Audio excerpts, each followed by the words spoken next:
A continuación, Desafío Empresarial.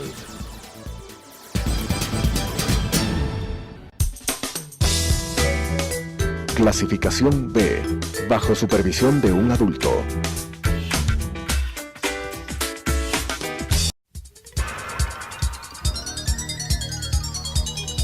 Las opiniones vertidas en este espacio por la producción y dirección del programa son de exclusiva responsabilidad de sus autores y de quienes intervienen en ellos.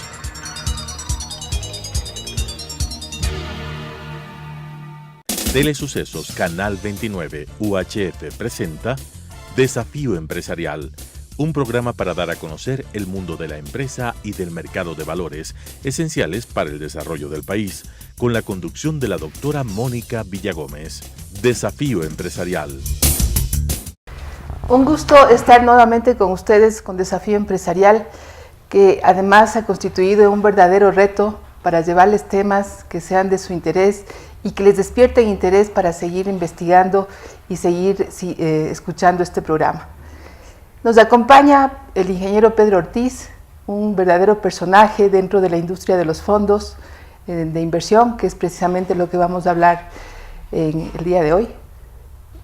Pedro es el presidente de Fiducia S.A., posiblemente una de las administradoras de fondos y fideicomisos más importantes del país, pero además le precede un largo periodo como presidente de la Asociación de Administradoras de Fondos y Fideicomisos, en el que fue sembrando una serie de hitos y alcanzando una serie de objetivos que realmente han sido muy positivos para el país. Le he invitado porque he visto de manera muy grata cómo la industria de los fondos de inversión se está recuperando y está llegando a niveles anteriores al 2012. ¿Por qué marco este año como importante? Porque recordarán ustedes que la Constitución de la República prohibió que las instituciones financieras tengan acciones en compañías de seguros o en compañías que no sean del sector financiero. Y en el 2012, luego de la Ley de Poder de Mercado y luego de una serie de regulaciones secundarias, se llevó a cabo lo que se llama la desbancarización de los fondos, porque habían bancos, dueños de administradoras de fondos, que tuvieron que venderlos y toda la industria de los fondos está fuera del sistema financiero. Eso, que en un inicio fue realmente un problema, el día de hoy vemos que ha sido algo interesante para el desarrollo de los fondos. Así que les dejo con Pedro Ortiz, que es el que realmente conoce de esta materia. Pedro, gracias por estar aquí, felicitaciones por estos avances que has tenido en los últimos años. Muchas gracias, Mónica, por la invitación y permíteme felicitarte por el programa y por la iniciativa de introducir y educar a la población en conceptos que son fundamentales. El ahorro, la necesidad y la importancia de fomentar prácticas de ahorro, principalmente de largo plazo, es lo que puede cambiar el nivel de vida de países. Y creo que todavía nosotros no vemos la necesidad de darle la relevancia, la importancia de lo que significa el ahorro como tal. Sin duda, tú lo has resumido muy bien, cuál ha sido la evolución del negocio de fondos antes del 2012 y después del 2012 por el hito que tú bien comentas, que es la reforma o la introducción de la Ley de Poder de Control de Mercado. Pero yo quisiera hacer una contextualización del rol que tienen los fondos de inversión y el manejo que hacemos las administradoras de fondos para manejar estos portafolios. Yo diría que los fondos de inversión persiguen dos grandes objetivos dentro de la economía o dentro de la sociedad. El primer gran objetivo es poder canalizar el ahorro interno.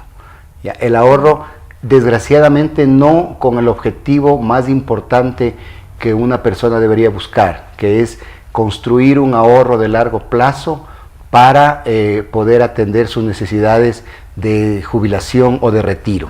Ese es el famoso fondo de cesantía, que como todos sabemos en el Ecuador está centralizado en el Seguro Social. Así es. ¿Ya? Por tanto, nos queda administrar ahorros con objetivos específicos, pero con un horizonte un poco más corto.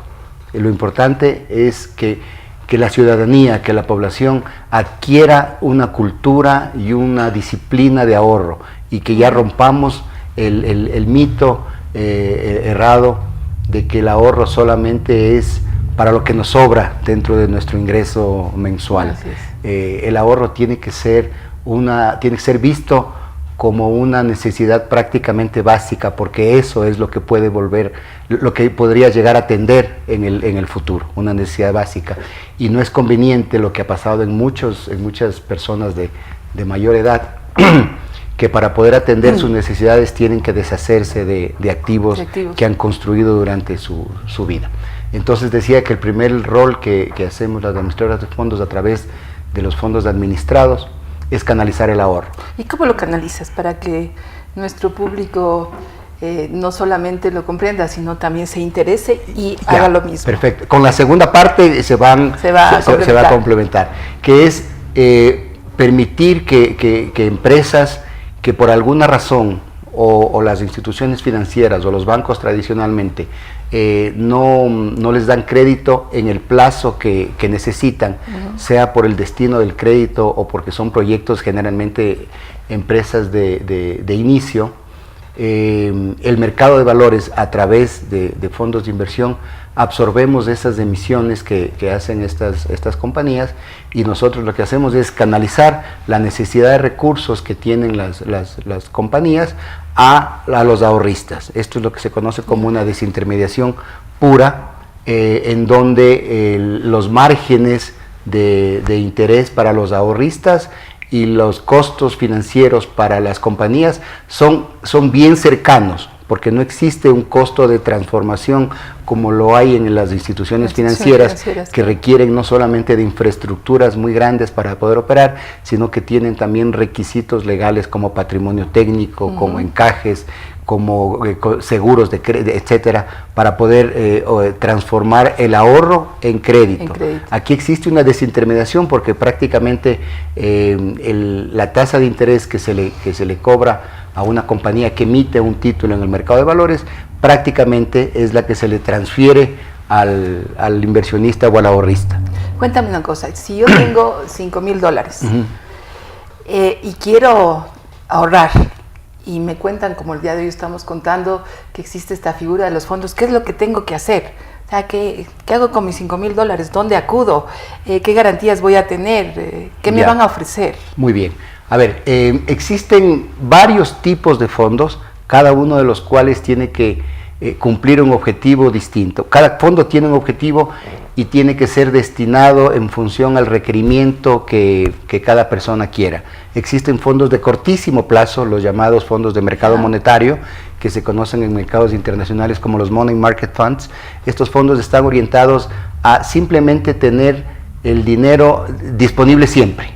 Por tanto, la construcción de las inversiones que ese fondo hace también son inversiones de alta liquidez para asegurar esa disponibilidad que los inversionistas necesitan. Pero no es una libreta de ahorros, ¿no es cierto?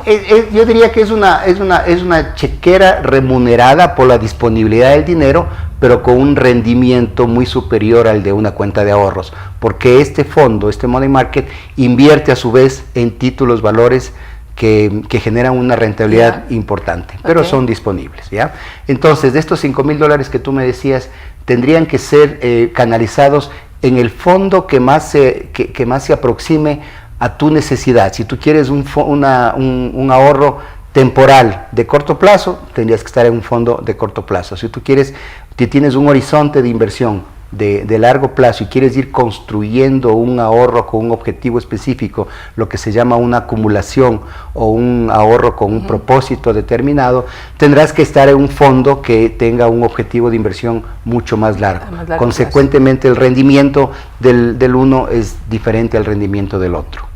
Ya, qué interesante. Es decir, ahora, todos podemos acceder. Todos. Ese es un tema bien importante, porque a través de un fondo de inversión yo diría que es la manera más democrática de poder hacer inversiones no tradicionales, desde el punto de vista de que muchas personas no accederían a tener una porción de deuda de una compañía multinacional, por ejemplo. Los fondos de inversión con apenas $1,000 alguien puede ingresar y ser parte de inversiones de muchas empresas simultáneamente. ¿Y quién maneja el riesgo?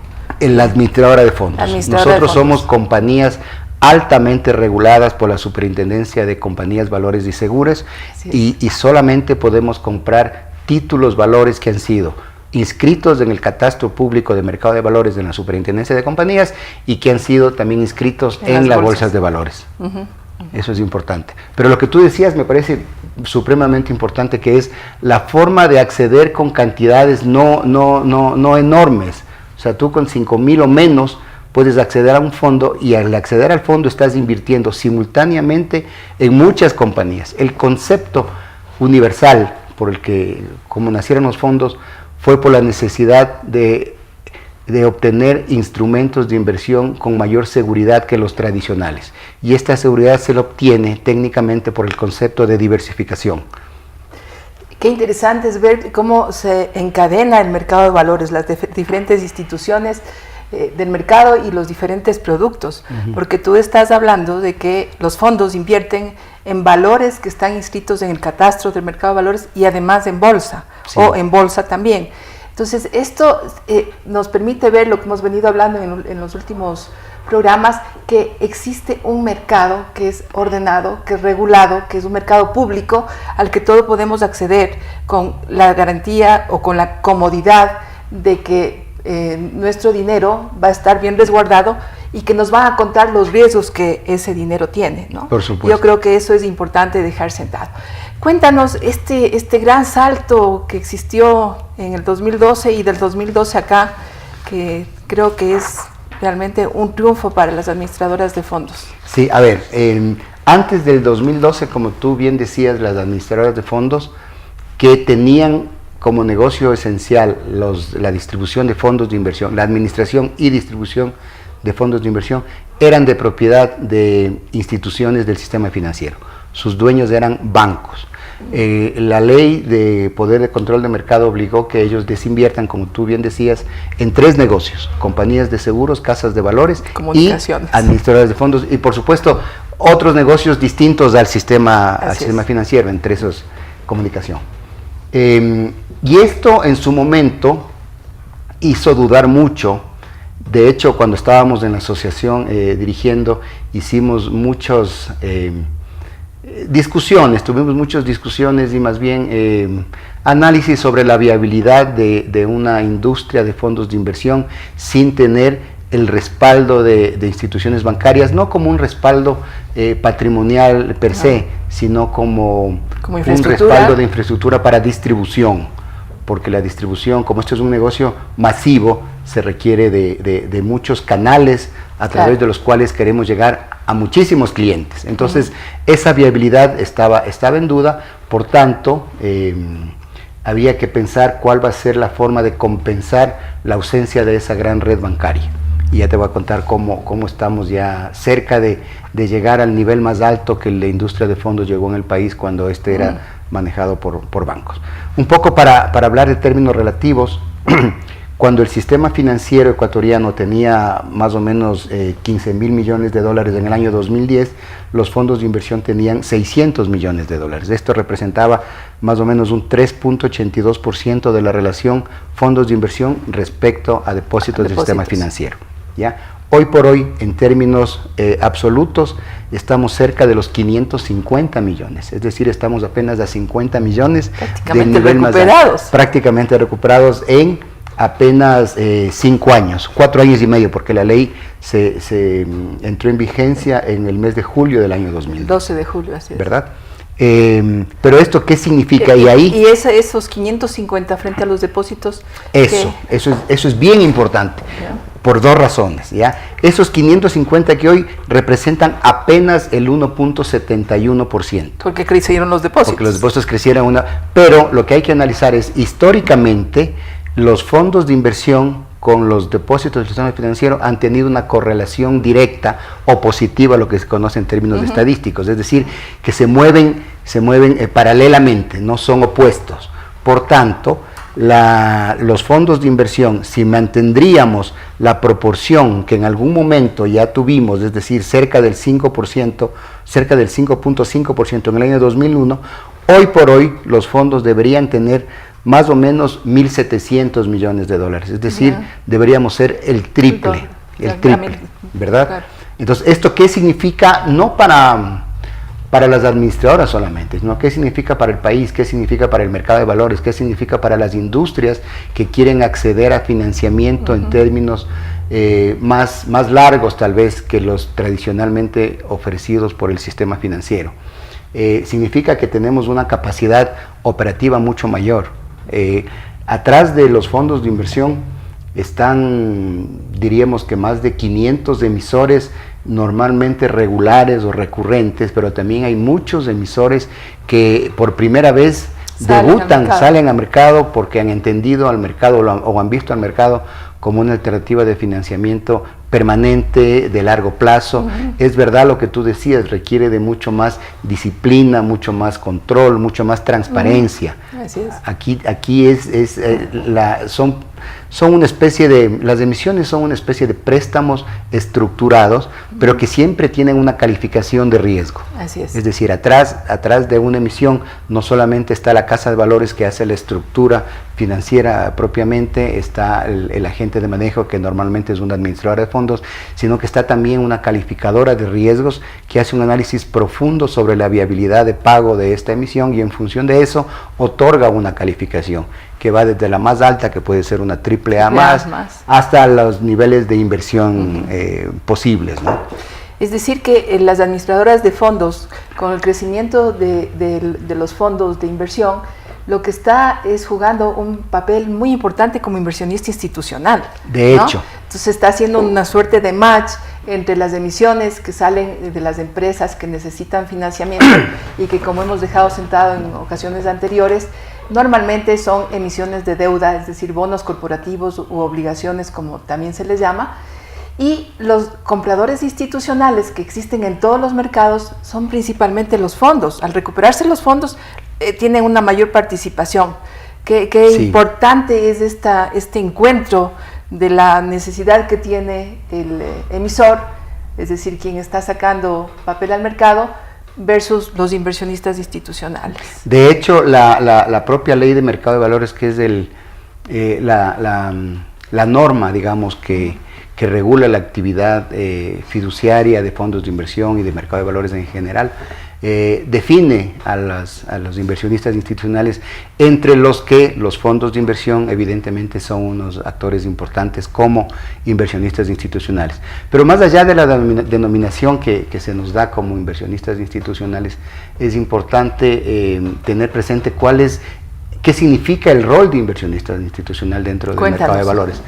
Principalmente hay que ver tienen que vernos como inversionistas permanentes. No somos inversionistas que hoy estamos comprando emisiones, sean estas obligaciones, titularizaciones, papel comercial, lo que fuere, sino que nosotros somos unos demandantes permanentes por necesidad, no solamente por ser beneficiarios de oportunidades coyunturales, eventualmente de tasas de interés o lo que fuere, sino porque somos unos necesarios demandantes de papeles, porque atrás tenemos miles de inversionistas que también nos demandan una tasa de interés de sus inversiones. Entonces los actores, digamos los demandantes de recursos a través de la emisión de títulos valores, deben estar con la tranquilidad suficiente de sentir que aquí hay un músculo financiero permanente, que no es un músculo golondrina que simplemente cuando hay oportunidades por tasa o por lo que fuere, estamos ahí. Nosotros somos unos demandantes, yo diría, y esto en beneficio de todos, más por necesidad propia nuestra, el absorber esas emisiones, que por la necesidad propia de ellos. Porque de cualquier forma, sí pueden existir otras instituciones u otros inversionistas institucionales también que pueden absorber, pero esa compra no tiene o no asegura, por su estructura de negocio, no asegura la permanente estabilidad en el tiempo de comprar esas emisiones. Esa es la gran diferencia.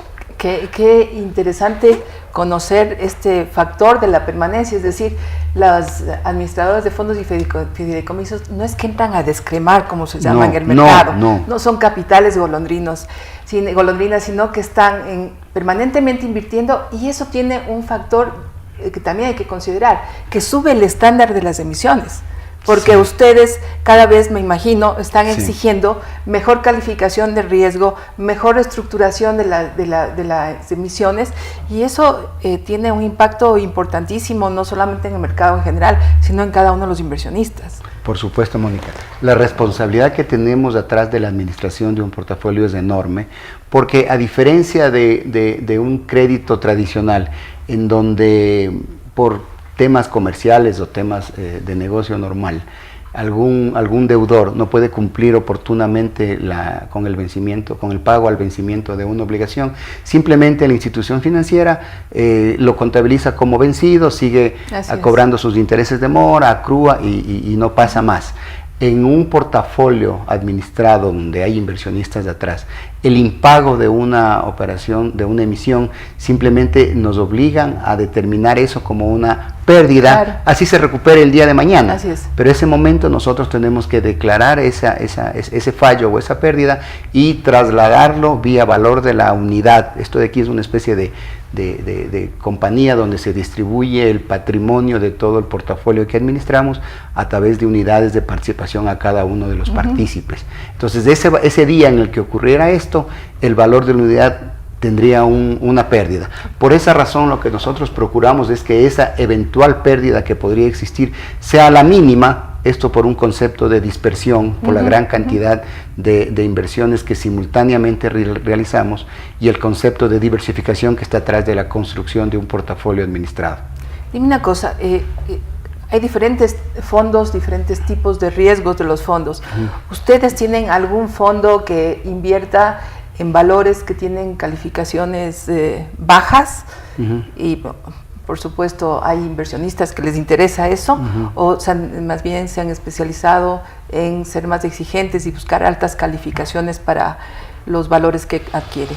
A ver, un fondo administrado tiene diferentes tipos de riesgo que tiene que simultáneamente controlarlos o visualizarlos. Evidentemente el primer riesgo es el riesgo de crédito, en donde se advertiría la capacidad de pago, que puede estar desde, como decíamos, de AAA hasta una incapacidad de pago, lo cual generaría un rendimiento muchísimo más alto, que podría caer incluso en ópticas de especulación financiera, de apostar a un pago de algo que parecería que no es, ¿verdad? Pero hay otro riesgo que es importante, que es el riesgo de liquidez. Todo portafolio en un mercado más profundo, el nuestro todavía no lo es, tiene que estar dispuesto a tener la capacidad de liquidar sus activos cuando lo requiere. Sí, claro. Ese rol normalmente en otros países hay actores específicos que son los famosos hacedores de mercados o market maker. Sí, que en el Ecuador no existe una institución propiamente y estamos como actores del mercado pensando en que nosotros debemos ser los propios market makers nuestros con un tamaño más profundo.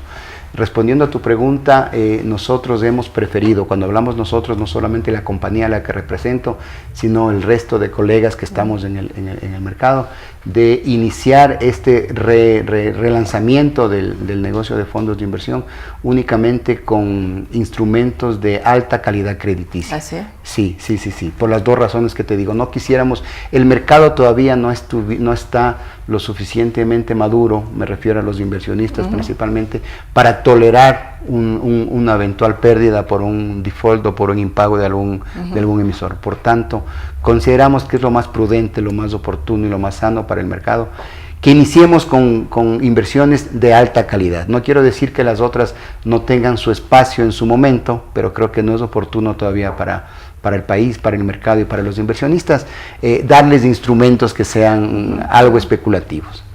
Además creo que en este momento en el que los fondos han logrado una recuperación, hay que tomar en cuenta que no ha sido solamente la recuperación en cuanto a volumen, sino que ha sido una recuperación de la confianza. Sí. Porque de alguna manera en el 2012, cuando sale la banca que tiene es mayormente conocida o tiene un mayor prestigio, y aparecen administradoras de fondos que no tenían este respaldo de institución financiera, las personas sí se cuestionaban y decían, ¿y quiénes son? ¿Y cómo van a hacer? ¿Y tienen patrimonio técnico? ¿Y cómo van a manejar mi dinero? Pero creo que estos 4 años y medio han sido una demostración de que se puede hacer este negocio sin necesidad de que sean las instituciones financieras, pero es una clara recuperación de la confianza, que es el insumo principal de los mercados de valores, ¿no? Es un punto esencial lo que tú acabas de decir. Sí, pero esta confianza no tiene que ser simplemente mencionada en diferentes foros, sino tiene que ser demostrada y vivida en el día a día y con los actos que hacemos los administradores de fondos, no solamente en nuestra administración prudente, profesional y técnica que hacemos de los portafolios, sino en la claridad y transparencia de revelación de la información que está atrás de un portafolio. ¿Quiénes son los emisores que componen el portafolio? ¿Cuál es el grado de volatilidad del rendimiento de este portafolio? ¿Cuál es el tiempo de maduración del portafolio?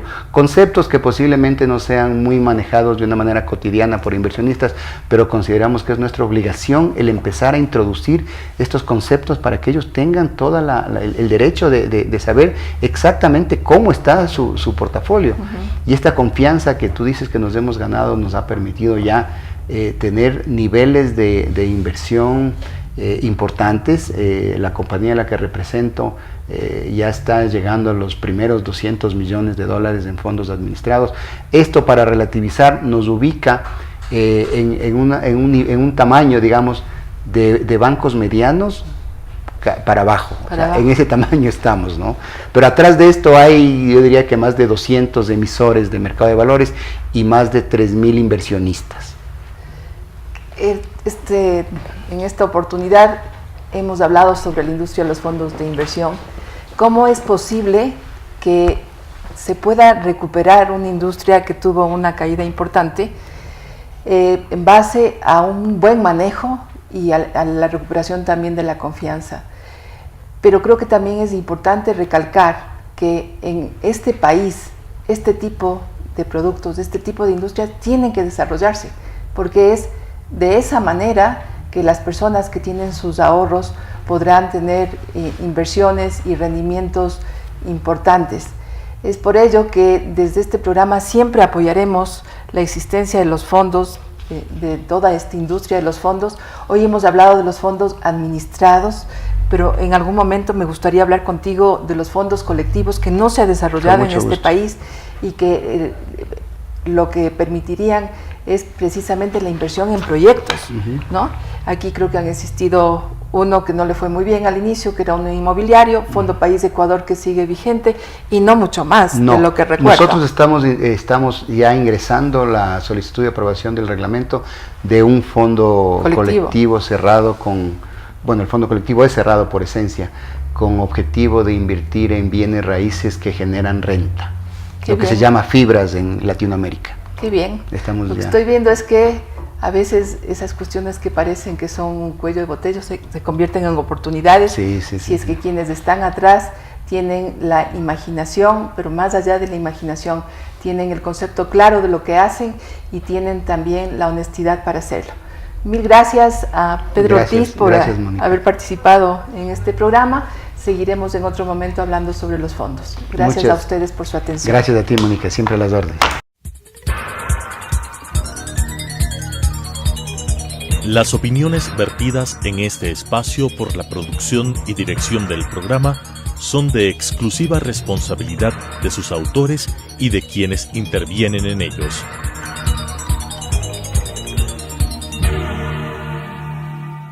Telesucesos Canal 29 UHF presentó Desafío Empresarial, un programa para dar a conocer el mundo de la empresa y del mercado de valores, esenciales para el desarrollo del país, con la conducción de la doctora Mónica Villagómez. Desafío Empresarial.